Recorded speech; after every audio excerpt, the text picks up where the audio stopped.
iyadoo si soo tarayaan hambalooyinka taageerada madaxweynaha cusub ee dowlad goboleedka Puntland Cabdiwali Cali Gaas madaxweyne ku-xigeenka Cabdixakiin Cabdilaahi Cumar Camay iyo gudoomiyaha baarlamaanka mudane Siciid Maxamed Sire ayaa waxaa maanta magaalada Ceerigaabo lagu qabtay xaflad si heer sare ah loo soo agaasimay oo lagu taageerayo madaxda cusub ee maamulka Puntland isla markaana lagu sii sagootinayo madaxdii hore ee maamulkaas munaasabaddan ay ka qayb galeen qaybaha kala duwan ee bulshada ku dhaqan magaalada Ceerigaabo waxay dhamaanba dadkii ka soo qayb galay madashaasi si isku mid ah u soo dhaweeyeen hoggaanka cusub ee maamulka Puntland loo doortay hadaladoodina waxaa ka mid ahaa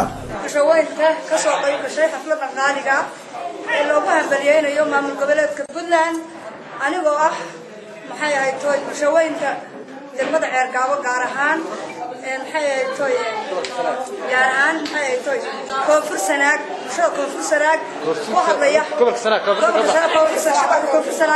waxaan u hambalyeeynaya madaxweynaha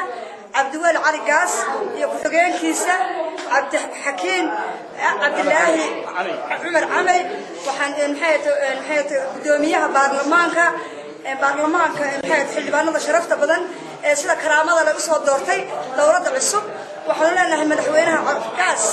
waa lagu sugayay nasiibkaagina waa ku guuleysatay annagoo ah reer Ceerigaabo waan ku hambalyeeynaa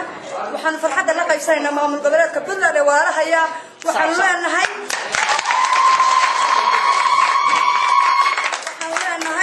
Cabdiwali ha noqdo kii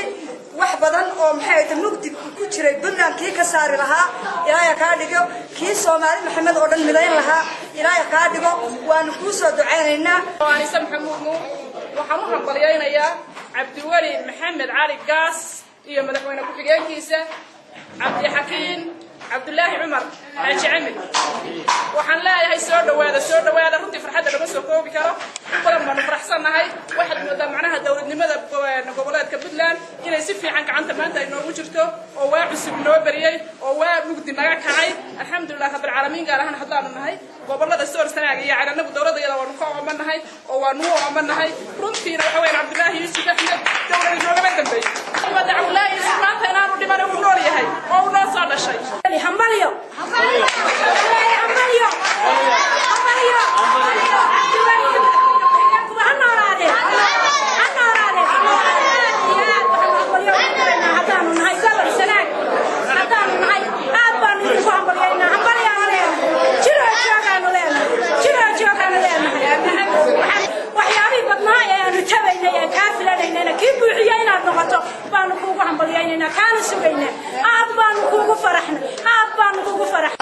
soo jeedinaya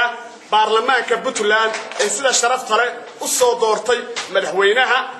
ku-xigeenka ra'iisul baarlamaanka ilaahayna waxaan uga baryayaa inuu xilka loo doortay uu ku guuleeyo ee Puntland Cabdiwali Maxamed Cali Gaas iyo madaxweynaha Soomaaliland Maxamed Silaayo in laga wada shaqeeyo amniga nabadgelyada midnimada Soomaaliland iyo Puntland assalaamu calaykum inuu dareenkeena muujino inagoo ka warqabnay doorashadii ka dhacday Puntland oo taasoo aynu muddo saadaalinaynay in isbedel inoo yimaado marka maanta waxaynu isugu niminay oo hambalyeeyno madaxweynaheena cusub